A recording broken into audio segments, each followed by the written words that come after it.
বাংলাদেশে একটা বিনিয়োগ সম্মেলন হইল। বিএনপি যথারীতি কইছে যে নির্বাচিত সরকারের উপরে বিনিয়োগকারীদের আগ্রহ থাকে। কথাটা আমির খসরু ভাই একেবারে ঠিক না। আমি বাংলাদেশের এক্সাম্পল দিই। 2007-8 সালে তখন তো 111 সরকার আপনাদের পাশায় লাথি দিয়ে খেদায় দিয়ে তারপরে আসছিল, অনির্বাচিত সরকারই তো ছিল। এফডিআই প্রবাহ প্রায় $1 বিলিয়ন ছাড়া যায়, এটা একটা রেকর্ড ছিল। আমির খসরু ভাই, আপনি তো সিনিয়র নেতা, কথাবার্তা তো বুঝে বলবেন। আপনি অ্যাকাউন্টিংয়ে মনে পোস্ট গ্রাজুয়েশন করেছেন, তাও তো আপনার জানা থাকার কথা যে যারা ফরেন ডাইরেক্ট ইনভেস্টমেন্ট করে তারা 3টা সিম্পল জিনিস দেখা করে। এইটারে বলা হয় ডানিংস ওএলআই প্যারাডাইম অথবা একলেকটেক প্যারাডাইম। একটা বিখ্যাত একটা স্কলারলি মডেল যা বিদেশি বিনিয়োগ ব্যাখ্যা করতে ব্যবহার করা হয়।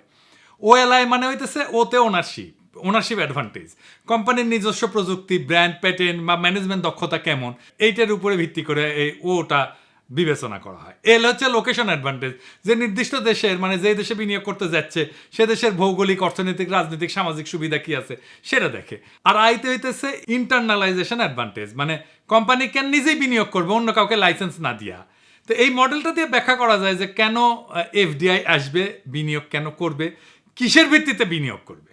আপনি যে লোকেশন অ্যাডভান্টেজ, এই লোকেশন অ্যাডভান্টেজ অংশের মধ্যে খেয়াল করলে দেখবেন যে রাজনৈতিক স্থিতিশীলতা গুরুত্বপূর্ণ, নির্বাচিত সরকার আছে কিনা সেটা গুরুত্বপূর্ণ না। আওয়ামী লীগ যে 173 দিন হরতাল করেছিল আপনাদের আমলে, বিএনপির আমলে, সেটা তো নির্বাচিত সরকারই ছিল। কেন করেছিল এবার বুঝেছেন তো?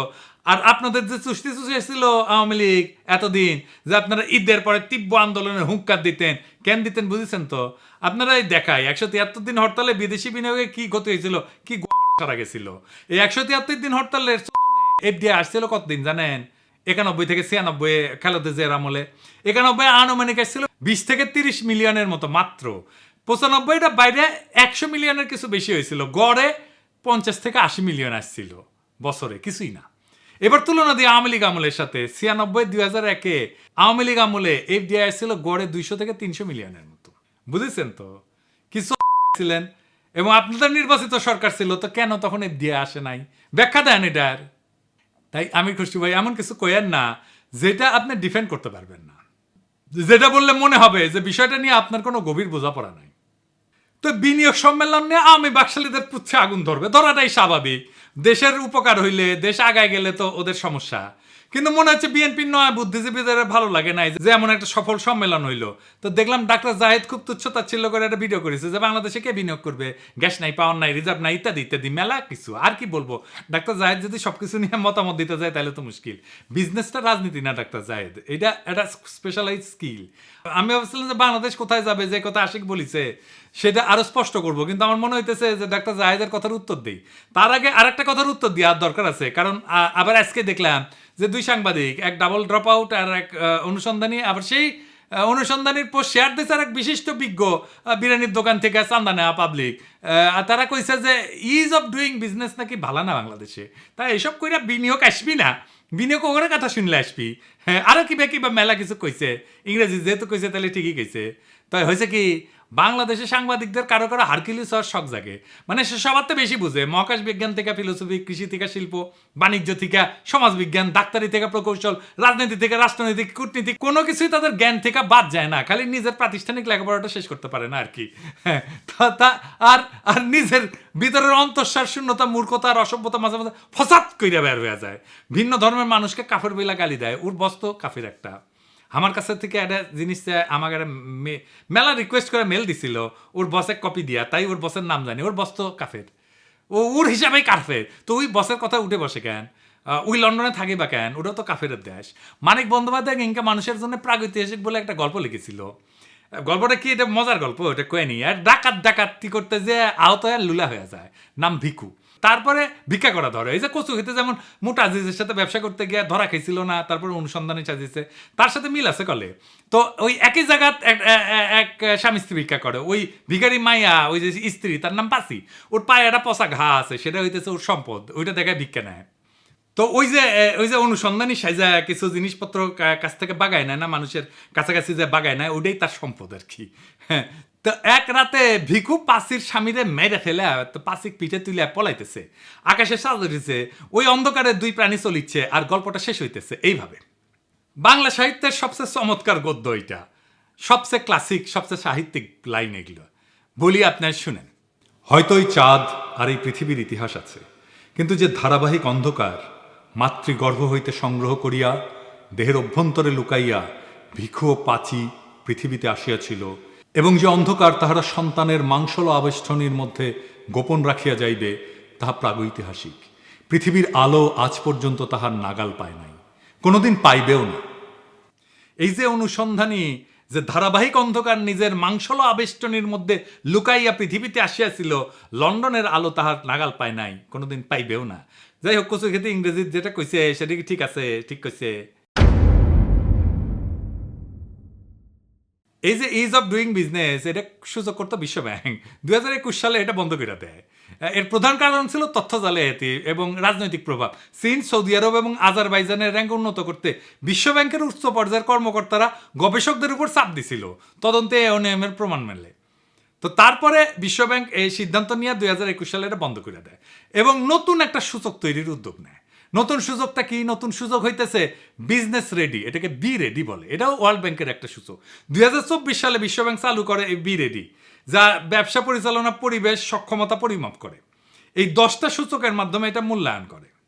যেমন ধরেন ব্যবসা শুরু, কর প্রদান, চুক্তি প্রয়োগ, বৈদেশিক বাণিজ্য, শ্রম নিয়োগ, সম্পত্তি রেজিস্ট্রেশন ইত্যাদি। বাংলাদেশের অবস্থান এই বি রেডিতে কত? বিশ্বব্যাংকের এই নতুন বি রেডি সূচকে বাংলাদেশ 50টা দেশের মধ্যে 29তম। উইজারে দেখাইছে 5 বছরে পুরানা। হ্যাঁ, 2020 সালে বাংলাদেশের অবস্থান ছিল 190টা দেশের মধ্যে 168তম। তো 50টা দেশের মধ্যে 29তম। এটা ভালো হয়েছে না খারাপ হয়েছে? ভালো হয়েছে, অনেক ভালো হয়েছে না? তো গুগল কইরা আর বুদ্ধিজীবিতা কত? বাংলাদেশে বিনিয়োগ আসবে, বিপুল বিনিয়োগ আসবে, কারণ বিনিয়োগ ডেস্টিনেশন হিসেবে বাংলাদেশের অনেক অ্যাডভান্টেজ আছে। আগামী 5 বছরে এই দেশে আপনি চিনতে পারবেন না। আমি একটা এক্সাম্পল দিই। আপনারা জানেন আমি মার্কেটিংয়ের লোক, আমি মার্কেট অ্যাক্সেসের লোক না। কোম্পানি নতুন কোন মার্কেটে কাজ শুরু করবে সেটা যারা সিদ্ধান্ত নেয়, এটা হইতেছে মার্কেট অ্যাক্সেসের লোক। আমার কোম্পানিগুলো বাংলাদেশে আসছে, মানে আমি যার জন্য কাজ করি, আমি যেটি চাকরি করি, আমার কোম্পানিগুলো কি কি জানেন তো? আমি যেটা গ্লোবাল মেডিকেল রিলেশনসে কাজ করি, অনেকে ভাবে আমি কসমেটিক্স নিয়ে কাজ করি। আমি কাজ করি ভিসি ল্যাবরেটরিজ, সেরাবে, স্কিনসিউটিক্যালস, লারোসপোজে আর স্কিন বেটার সায়েন্স নিয়ে। এই 5টা কোম্পানি আসছে, 5টা বাংলাদেশে। কত চাকরি হবে চিন্তা করেন। আমার এই টিমে রাখিছে যারা কাজ করিচ্ছে এটা নিয়ে। তো এই মার্কেট অ্যাক্সেস নিয়ে পড়াশোনা করার লাগিচ্ছে, পুরে পুরে বোঝা লাগিচ্ছে এই জিনিসটা কি। তো আর বাংলাদেশ কেন একটা অ্যাট্রাক্টিভ ডেস্টিনেশন তা বুঝতে পারছি। প্রথমে বলে নিই, সব শিল্পে, সব বিনিয়োগে কি এনার্জি বা বিদ্যুতের প্রয়োজন হয়, ডাক্তার জাহেদ? ইনফ্যাক্ট আগামী সম্পদ সৃষ্টি হবে এমন খাত থেকে যেখানে বিদ্যুতের প্রয়োজন বেশি নাই। এটা নিয়ে একটু পরে বিস্তারিত আলাপ করব, আলাপটা খুব ইন্টারেস্টিং হবে।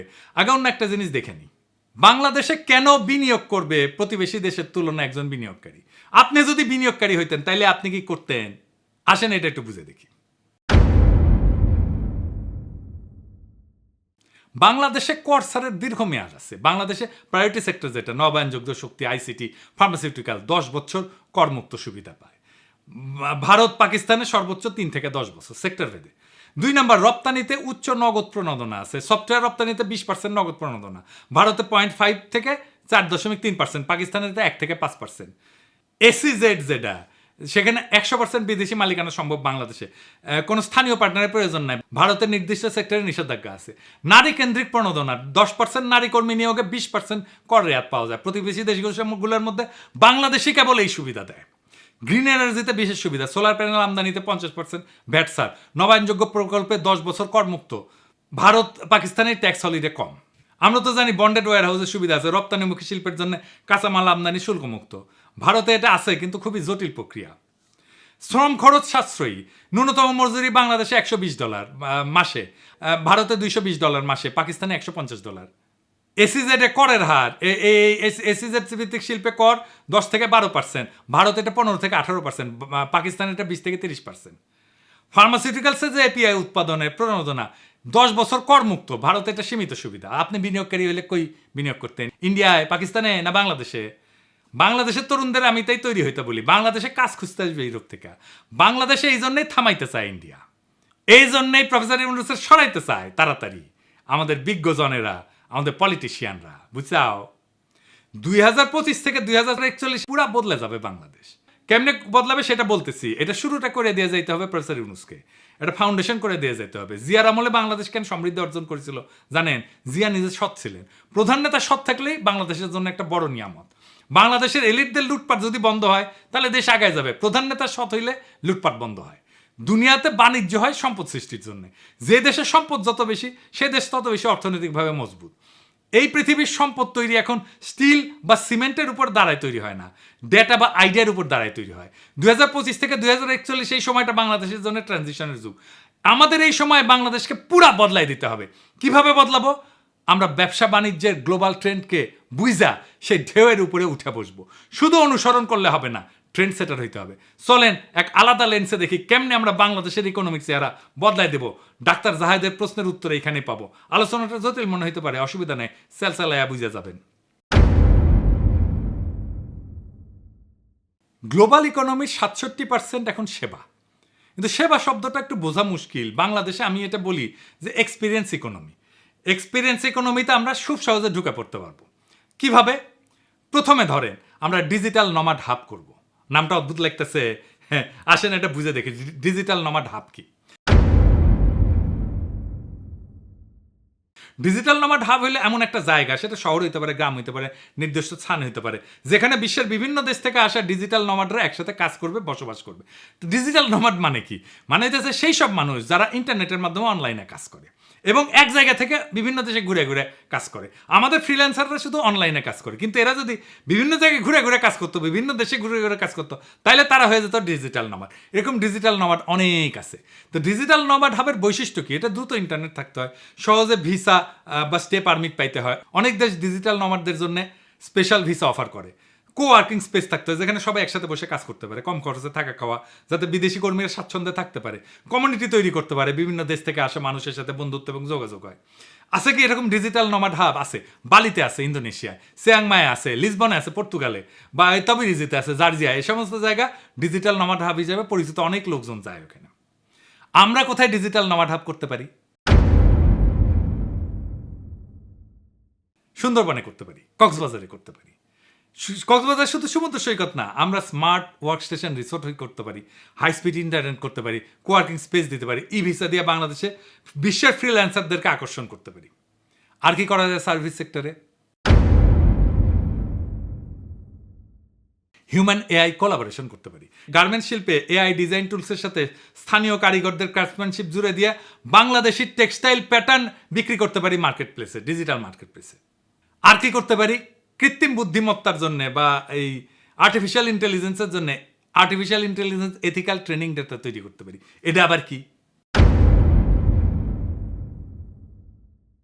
কৃত্রিম বুদ্ধিমত্তার জন্য এআই ট্রেনিং ডেটা লাগে, এথিক্যাল ট্রেনিং ডেটা। কারণ এআই যেভাবে শেখে তার ভিত্তি হলো ট্রেনিং ডেটা। স্কুলে পড়ার মতো বা কলেজে পড়ার মতো। এই ডেটা যদি পক্ষপাত দুষ্ট হয়, অসম্পূর্ণ হয়, সাংস্কৃতিকভাবে অসংবেদনশীল হয়, তাহলে আর্টিফিশিয়াল ইন্টেলিজেন্সের সিদ্ধান্ত হবে ত্রুটিপূর্ণ, বৈষম্যমূলক বা ক্ষতিকর। এই এথিক্যাল ট্রেনিং ডেটার ন্যায্যতা নিশ্চিত করে।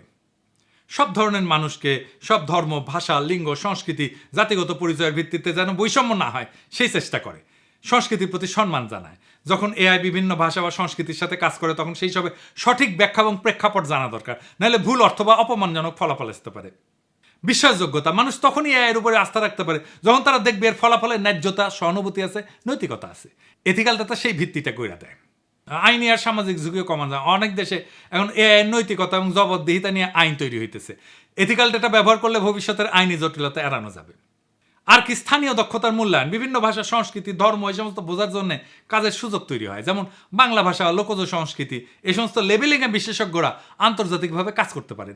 যারা কোরআনের তাফসির জানেন তারা কোরআনের তাফসির বলতে পারেন বাংলায়। এটা এথিক্যাল ট্রেনিং ডাটা হিসেবে যুক্ত হতে পারে। বাংলাদেশের সংস্কৃতি, বাংলাদেশের নৈতিকতা, বাংলাদেশের মূল্যবোধ, এইসব নিয়ে কোডিং, ট্যাগিং করে আমরা ট্রেনিং ডাটা তৈরি করতে পারি। আমরা যদি আমাদের কালচারকে প্রমিনেন্ট করতে চাই, বাঙালি মুসলমানের সংস্কৃতি, এমনকি ইসলাম ধর্ম, এমনকি বাংলাদেশের মূল্যবোধ, তাইলে আমরা এথিক্যাল ট্রেনিং ডেটা বানাইতে পারি। বিশাল বাজার এটার মার্কেট ইন্ডিয়া নেবে না, অন্য কেউ নেবে না, কারণ এটা তো আমাদের কাজ, এটা আমার জায়গা, আমিই মাস্টার এইখানে, বুঝছাও? এই এথিক্যাল এআই ট্রেনিং ডেটা এক্সপোর্টের সুযোগ আছে বিশ্বের বিভিন্ন দেশে। আপনি যদি বাংলা ভাষা, ইসলাম ধর্ম, লোকসঙ্গীত, ঐতিহ্য, সামাজিক প্রেক্ষাপট ভালো বোঝেন, তাহলে এই সাংস্কৃতিক উপাদানগুলো লেবেলিং, ট্যাগিং এবং শ্রেণীবিন্যাস কইরা আন্তর্জাতিক প্রযুক্তি সংস্থার কাছে এথিক্যাল ট্রেনিং ডেটা হিসেবে বিক্রি করতে পারবেন। এই কাজের মাধ্যমে একদিকে যেমন এআইকে সাংস্কৃতিক দৃষ্টিকোণ থেকে ন্যায্য, নৈতিক, এথিক্যাল, মানবিকভাবে গড়ে তুলতে সাহায্য করবেন, তেমনি এটা হইতে পারবে বাংলাদেশের জন্য একটা নতুন রপ্তানি খাত। সাংস্কৃতিক জ্ঞানভিত্তিক ডেটা এক্সপোর্ট। 2 নম্বর তথ্য যা মনে রাখতে হবে তা হইতেছে ইনট্যাঞ্জিবল অ্যাসেট বা অদৃশ্য সম্পদ। S&P 500-এর 90% মূল্য হতেছে অদৃশ্য। তাহলে বুঝে নিই এই S&P 500টা কি, এটার গুরুত্ব কি। S&P 500 হইতেছে স্ট্যান্ডার্ড অ্যান্ড পোর্স 500 ইন্ডেক্স। পোর মানে গরিব না আর কি, সহজভাবে বললে হইলে এটা একটা স্টক মার্কেটের সূচক যা যুক্তরাষ্ট্রের সবচেয়ে বড় 500টা পাবলিক কোম্পানির শেয়ারের পারফরমেন্সকে একত্রে তুলে ধরে। সহজ ভাষায় যদি ব্যাখ্যা করে বলি, তাহলে ধরেন আপনি মার্কেটের সামগ্রিক অবস্থা জানতে চান, তখন আপনি প্রত্যেকটা কোম্পানি খবর না দেখে শুধু শীর্ষ 500টা বড় কোম্পানির অবস্থা দেখেন। যেমন ধরেন অ্যাপল, মাইক্রোসফট, গুগল, অ্যামাজন ইত্যাদি। এই 500টা কোম্পানির গড় ওঠানামা, মূল্যবৃদ্ধি বা হ্রাস একত্র করে S&P 500 সূচক তৈরি করা হয়। যখন এই সূচক বাড়ে তখন বোঝা যায় মার্কেট ভালো, কমলে বোঝা যায় বাজারে মন্দাভাব আছে। S&P 500-এর লিস্টেড থাকা মানে হইতেছে সেই কোম্পানি মার্কেট ভ্যালুতে বড়, লাভজনক এবং সাধারণ বিনিয়োগকারীর কাছে এর স্টক খোলা আছে। এই তালিকায় থাকা মানে কোম্পানিটা খুবই গুরুত্বপূর্ণ এবং স্থিতিশীল বলে বিবেচিত। অনেক ফান্ড যেমন পেনশন ফান্ড বা মিউচুয়াল ফান্ড এই সূচকের কোম্পানিগুলোতে বিনিয়োগ করে, যেগুলো এই যে S&P 500 আছে। এই S&P 500 বলতেছে যে পৃথিবীর 90% সম্পদ ইনট্যাঞ্জিবল বা অদৃশ্য সম্পদ। মানে এটা বাড়ি, কারখানা, ছাপানো টাকা, এমনকি সোনা, ডায়মন্ড, রূপা এই সমস্ত মতো না, দোকান, জায়গা জমির মতো না, এগুলো ধরা যায় না, ছোঁয়া যায় না। তাহলে বাংলাদেশের অদৃশ্য সম্পদ কি? বাংলাদেশের ইনট্যাঞ্জিবল অ্যাসেট হইতেছে এমন সম্পদ যেগুলো দেখা যাবে না, ছোঁয়া যাবে না, কিন্তু অর্থনৈতিক মূল্য আছে এবং দেশের প্রবৃদ্ধি এবং পরিস্থিতিতে ভূমিকা রাখে। এগুলো ব্যক্তি, প্রতিষ্ঠান বা পুরো দেশের ক্ষেত্রে প্রযোজ্য হতে পারে। আমাদের ভাষা, ধর্ম, নকশিকাথা, আমাদের ঐতিহ্য, আমাদের মূল্যবোধ, মুসলিমের স্মৃতি, জামদানি, কৃষাপাত, open source coding community, Bangla content, professor Yunus, online activist, প্রবাসী ডায়াসপোরা, আমরা সবাই ইনট্যাঞ্জিবল অ্যাসেট। আমরা ডিজিটাল হেরিটেজ লাইব্রেরি করতে পারি, 3D স্ক্যানিং করে প্রত্নতত্ত্ব, ঐতিহ্যবাহী পোশাক ডিজিটালাইজেশন করতে পারি, NFT আর্ট মার্কেট করতে পারি। এই NFTটা তাইলে কি, এটা কীভাবে কাজ করবে? NFT মানে হইতেছে নন ফাঞ্জিবল টোকেন। এইটার আর্ট তৈরি করা একটা দুর্দান্ত উপায় দেশের সংস্কৃতি, ঐতিহ্য, ব্র্যান্ড ভ্যালু বিশ্ববাজারে তুলে ধরা। এটা শুধু অর্থ উপার্জনের জন্য না, বরং জাতীয় পরিচয়কে গ্লোবাল করার একটা স্মার্ট মাধ্যম। আর একটু বিস্তারিত বুঝে দেখি। প্রথমে NFT আর্ট মানে কি? NFT আর্ট হলো ডিজিটাল আর্টের একটা ইউনিক কপি যা ব্লকচেনে নিবন্ধিত থাকে, যেমন digital painting, video clip, music, কবিতা, এমনকি GIF, যেটা।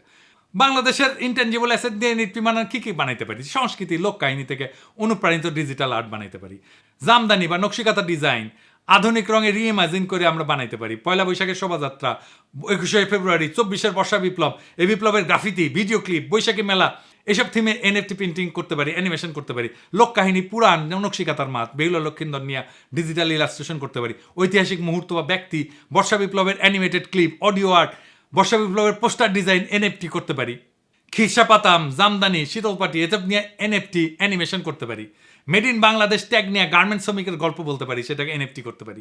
সাউন্ড এবং মিউজিক NFT করতে পারি, যেমন ধরেন পল্লীগীতি, ভাওয়া, নজরুল গীতি, বর্ষা বিপ্লবের র্যাপ, এগুলো রিমিক্স বা ফিউশন ভার্সন NFT হিসেবে প্রকাশ করতে পারি। দোতারা বা একতারা, যেগুলো আমাদের নিজেদের যন্ত্র, সেই বাদ্যযন্ত্রদের পরিবেশনা করতে পারি, NFT আর্ট তৈরি করতে পারি। এটা কেমনে বিক্রি করতে হয়, এটা তৈরি করতে হয় কেমনে, এটা একটু বুঝাই কই। মির্জা আব্বাসকে একটু কইয়া দিয়েন, চান্দা তোলা ছাড়াও আগামীর দুনিয়ায় উপার্জনের অনেক উপায় আছে। উনি তো চান্দা তোলা ছাড়া আর কিছু জানেন না। শিখা রাখুক। প্রথম ধাপে আইডিয়া এবং ডিজাইন, যেমন লোকশিল্প, ইতিহাস, কবিতা বা সাউন্ড ক্লিপ থেকে অনুপ্রাণিত হয়ে ডিজাইন তৈরি করতে হবে। এখানে ডিজিটাল আর্টিস্ট বা AI ইমেজ জেনারেটর ব্যবহার করতে পারেন। 2 নাম্বার, ব্লকচেনে এটা মিন্ট করতে হয়, মিন্টিং বলে। মানে একটা NFT মার্কেট প্লেস, যেমন ধরেন OpenSea, এখানে একটা অ্যাকাউন্ট খুলতে হবে, তারপর আপনার ডিজিটাল ফাইল আপলোড করতে হবে, কইরা ব্লকচেনে রেজিস্টার করতে হবে, এটাই বলে মিন্টিং। 3 নাম্বার ধাপ হচ্ছে বিক্রির জন্য তালিকাভুক্ত করতে হবে, মূল্য ঠিক করতে হবে। আপনি এটা রয়্যালটি সহকারে বিক্রি করলে কত নেবেন, বিডিং করলে কত, এগুলো ঠিক করলেন। আপনার NFTকে কীভাবে বাংলাদেশকে রিপ্রেজেন্ট করে তা গল্পের মাধ্যমে বলেন। 4 নাম্বার হচ্ছে প্রমোশন, সোশ্যাল মিডিয়াতে তুলে ধরেন। প্রবাসী বাংলাদেশিদের কাছে এবং NFT কালেক্টর আছে, তাদেরকে টার্গেট করে আপনি মার্কেটিং করেন। আমরা মুসলিম নিয়ে দারুণ কাজ করতে পারি। কিভাবে আসেন একটু বুঝে দেখি। প্রাচীন ঢাকায় মুসলিমের হারানো কৌশল ন্যানো টেকনোলজি দিয়ে পুনরুদ্ধার করে একে বিশ্বের লাক্সারি ফ্যাশন মার্কেটে ফিরে আনার প্রকল্প নিতে পারি।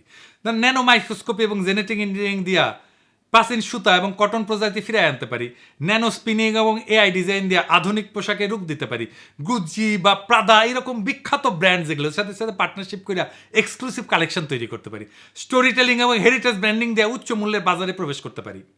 বিশ্ববাজারে মেড ইন বাংলাদেশের মর্যাদা বৃদ্ধি পাবে, তাইলে বাংলাদেশে কারিগর এবং কৃষকের জন্য নতুন কর্মসংস্থান হবে, বছরে বিলিয়ন বিলিয়ন ডলার আমরা এটা রপ্তানি করতে পারবো। এক কথায় মসলিনের ইতিহাসকে ভবিষ্যতের প্রযুক্তিতে গাইথা বিলিয়ন ডলারের ইন্ডাস্ট্রি করতে পারি আমরা এখান থেকে।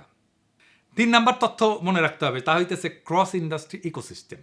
সেটা আবার কি তথ্য মনে রাখতে হবে? সেটা হইতেছে 30% গ্লোবাল রেভিনিউ এই ক্রস ইন্ডাস্ট্রি থেকে আসে। কিরকম?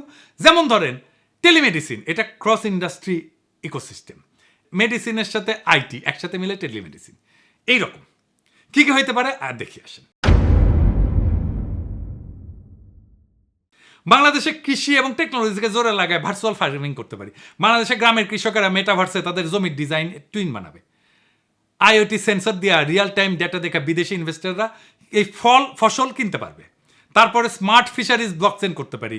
ইলিশের সাপ্লাই চেন ট্র্যাক করতে ব্লকচেন ব্যবহার করতে পারি। ইউরোপের সুপার মার্কেটে স্ক্যান করলে ইলিশ মাছে ভোক্তা দেখবে যে কোন মাছের নৌকা থেকে কোন সময় কত তারিখে ধরা হয়েছিল এই ইলিশ, কোন নদীতে ধরা হয়েছিল। আর কি করা যায়? ক্লাইমেট স্মার্ট ভিলেজ করতে পারি। কি সেটা? ধরুন সুন্দরবন সংলগ্ন গ্রামগুলোকে কার্বন নিউট্রাল ট্যুরিজম জোন বানানো যায়। ট্রাভেলাররা যারা আসবে টোকেন কিনবে, গ্রিন টোকেন কিনবে, তারা কার্বন অফসেট করতে পারবে। এটা আবার কি? গ্রিন টোকেন কি? কার্বন অফসেট কি? কার্বন অফসেট টোকেন হইতেছে টুরিস্টরা যখন বাংলাদেশে ভ্রমণ করবে তাদের ফ্লাইট, গাড়ি, হোটেল ইত্যাদি থেকে নির্গত হয় নির্দিষ্ট পরিমাণ কার্বন ডাইঅক্সাইড। এই কার্বন ডাইঅক্সাইড নির্গত হওয়ার জন্যই পৃথিবীর উষ্ণতা বাড়ে। সেই জন্য যে ঝড়, ঝঞ্ঝাপ, জলোচ্ছ্বাস, বন্যা, দাবানল এগুলো তৈরি হয়, পৃথিবীর পরিবেশ নষ্ট হয়ে যায়। কার্বন নিঃসরণ কমাইতে পারলে এগুলো কমে যাবে। দেখেন না, বন্যা হইতেছে, গরম কত, এগুলো কমে যাবে, পৃথিবীর উষ্ণতা কমবে। তো এই কার্বন নিঃসরণকে পাপ হিসেবে দেখা হয় পশ্চিমে। আমাদের এই পশ্চিমের পাপ বোধকে কাজে লাগাইতে হবে। তারা বাংলাদেশে আসলে একটা গ্রিন টোকেন কিনবে, সে পাপকে মুছতে পারবে। মানে এটার অর্থ হইলো যে তারা এই গ্রিন টোকেনের যেটা দাম তার সমপরিমাণ অর্থ দিল, যা এমন একটা প্রজেক্টে দিল যে প্রজেক্ট যতখানি কার্বন সে উৎপন্ন করে আসছে সেই পরিমাণে কার্বন শোষণ বা হ্রাস করবে। সদ্ভুত। এই টোকেনের বিনিময়ে কি করতে পারি? টাকা দিয়ে আমরা সুন্দরবনে আশেপাশে গাছ লাগাতে পারি, কার্বন টানবে। সৌরবিদ্যুৎ বসাতে পারি, কার্বন টানবে। বায়ো টয়লেট তৈরি করতে পারি, ইকো ট্যুরিজম করতে পারি। প্রত্যেকটা টোকেন ট্র্যাকযোগ্য হবে ব্লকচেনের মাধ্যমে, মানে কেউ জালিয়াতি করতে পারবে না। তো ট্রাভেলারের লাভ কি? যে আসবে তার লাভ কি এই গ্রিন টোকেন কিনে? 1 নম্বর লাভ হইতেছে পরিবেশ বান্ধব পর্যটক হিসেবে আন্তর্জাতিক সার্টিফিকেট বা ব্যাচ পাবে। এটা কর্পোরেট সিএসআর বা ব্যক্তিগত সোশ্যাল প্রোফাইলে কাজে লাগবে। খুব দামি জিনিস এটা। পশ্চিমে অনেক দেশ কার্বন অফসেট টুরিস্টের জন্য ট্যাক্স বেনিফিট পাওয়া যায়, ইউরোপে তো পাওয়া যায়। ইকো ফ্রেন্ডলি ট্রাভেলার লেভেল দিয়ে তারা অন্যদের তুলনায় বেশি সম্মান সুযোগ পাবে, ডিসকাউন্ট পাবে, এক্সক্লুসিভ ট্যুর পাবে। বাংলাদেশের লাভ কি? বিদেশি টাকা ঢুকবে গ্রামীণ পরিবেশ প্রকল্পে, সরকারের কোনো খরচা ছাড়াই। স্থানীয় মানুষ গাছ লাগাবে, ইকো ট্যুর গাইডিং করবে, গ্রিন হোটেল ম্যানেজমেন্ট করবে, কাজ পাবে।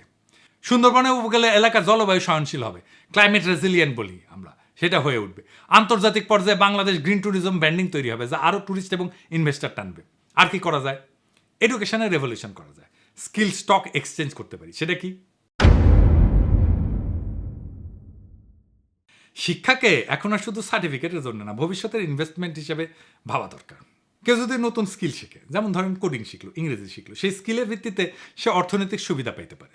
যেমন ক্ষুদ্র ঋণ বা চাকরির সুযোগ। মাইক্রো লার্নিং অ্যাপ থাকবে, এখানে রিক্সা চালক, গৃহিণী, কৃষক সবার জন্য সহজ ভাষায় 5 মিনিটের ভিডিও লেসন থাকবে। বাস্তব ভিত্তিক স্কিল যেমন বেসিক কোডিং, দৈনন্দিন ইংরেজি, ডিজিটাল লেনদেন এসব শিখবে।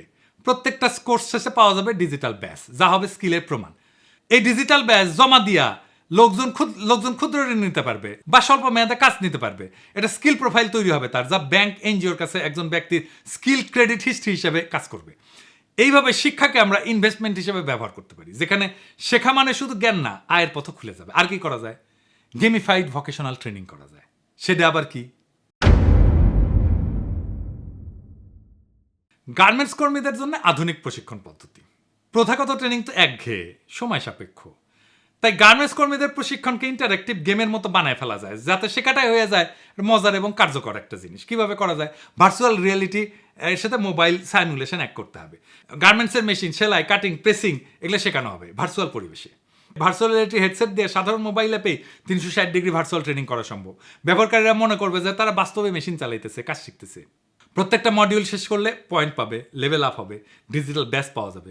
সঠিক সময় কাজ করলে পারফেক্ট স্কোর, ভুল করলে ফিডব্যাক। বন্ধুবান্ধবদের সাথে স্কোর তুলনা করার সুযোগ থাকবে, ফলে প্রতিযোগিতা এবং আগ্রহ বাড়বে। রিওয়ার্ডস থাকবে এবং যেটা বাস্তব সংযোগ থাকবে। পয়েন্ট জমা হলে তার রূপান্তরিত হবে বাস্তব সুবিধায়, যেমন প্রশিক্ষণের সার্টিফিকেট, পদোন্নতির সুযোগ, কর্মদক্ষতার ভিত্তিতে বোনাস বা ইনসেন্টিভ। এটা কেন দরকার? ধরেন অনেক গার্মেন্টস কর্মী পড়ালেখায় দুর্বল, তাদের জন্য ছবি, ভিডিও, গেমিং সবচেয়ে কার্যকর মাধ্যম। এটাকে ট্রেনিং মনে হবে না, ক্লাস মনে হবে না, খেলা মনে হবে। এটা শেখায়, আগ্রহ বাড়াবে।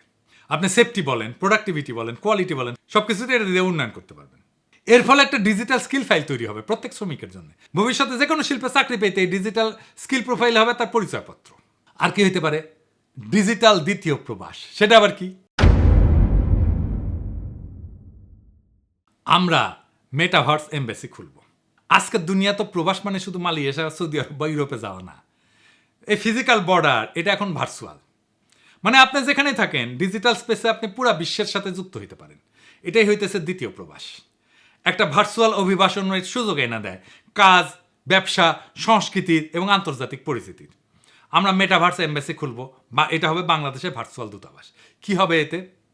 বাংলাদেশের ওই মেটাভার্স এমবেসিতে ডিজিটাল প্যাভিলিয়ন থাকবে। সেখানে থাকবে আমাদের ব্যবসা, সংস্কৃতি, স্টার্ট আপ এবং উৎসবের ভার্চুয়াল ঠিকানা। এখানে কালচারাল ইভেন্টস থাকবে, লাইভ এবং ভার্চুয়াল। আমাদের নববর্ষের ফেস্টিভ্যাল থাকবে, ঈদ থাকবে, জামদানি ফ্যাশন শো থাকবে, নকশিকাঁথা প্রদর্শনী হবে, লোকসঙ্গীত হবে, কনসার্ট হবে, নাটক হবে, নাচ গান সব ভার্চুয়াল মঞ্চে। ডিজিটাল শপ থাকবে, এক্সপোর্ট বুথ থাকবে, সেখানে জামদানি, হস্তশিল্প, হোম ডেকোরেশনের পণ্য, এনএফটি যা আগে বললাম এটার মার্কেট প্লেস থাকবে। প্রবাসীদের জন্য রেমিটেন্স ইনভেস্টমেন্ট গাইড থাকবে, বাংলা কোচিং থাকবে প্রবাসীদের ছেলেমেয়েদের জন্য, সব ভার্চুয়াল সহায়তায়। ভার্চুয়াল সেবা দান করবো, এখানে আমরা ই পাসপোর্ট অ্যাসিস্ট্যান্স দেবো, চাকরি সংক্রান্ত গাইডলাইন দেবো, ভার্চুয়াল কনসালটেশন দেবো। এখানে স্টার্ট আপ এবং ইনোভেশন জোন থাকবে। বিশ্বের যে কোনো জায়গা থেকে তরুণেরা বাংলাদেশি স্টার্ট আপ প্রজেক্টের যে পিস সেটা শুনতে পারবে, যে কেমন এই স্টার্ট আপে বিনিয়োগ করা যাবে কিনা। ফান্ডারদের সাথে নেটওয়ার্ক তৈরি করে দেবে।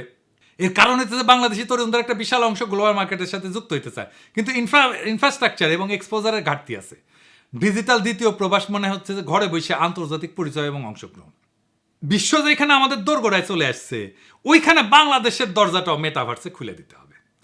এটাই হবে ভবিষ্যতে ডিজিটাল নেশন মডেলের প্রথম পদক্ষেপ। এই মাটির গায়ে ঘাম ঝরায়, এই আকাশের নিচে স্বপ্ন বুইনা, বিরচিত লড়াই কইরা, রাজপথে রক্ত দিয়া আমরা ছিনায় আনছি আর একটা স্বাধীনতা।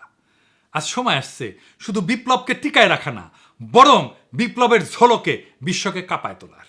যারা বলে বাংলাদেশে কিছু হবে না, তাদের কান ঝালাপালা কইরা দিতে হবে আমাদের কাজ দিয়া, সাহস দিয়া, সাফল্য দিয়া।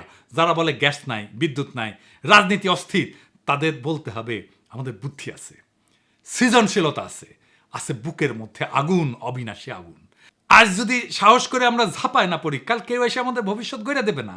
আজকেই সময় নিজেদের ভাগ্য নিজের লেখার, আজকেই সময় বাংলাদেশকে পাল্টায় দেওয়ার। আমরা সস্তা শ্রমিকের জাতি হিসাবে পরিচিত হব না, আমরা হব সৃজনশীলতার সৈনিক, প্রযুক্তির যোদ্ধা, অর্থনীতির স্থপতি। আমরা সেই জাতি যারা একদিন বলবে এই ডিজিটাল সিল্ক রোডের নতুন কাফেলা শুরু হয়েছিল কক্সবাজারের বালুতে পা রাইখা।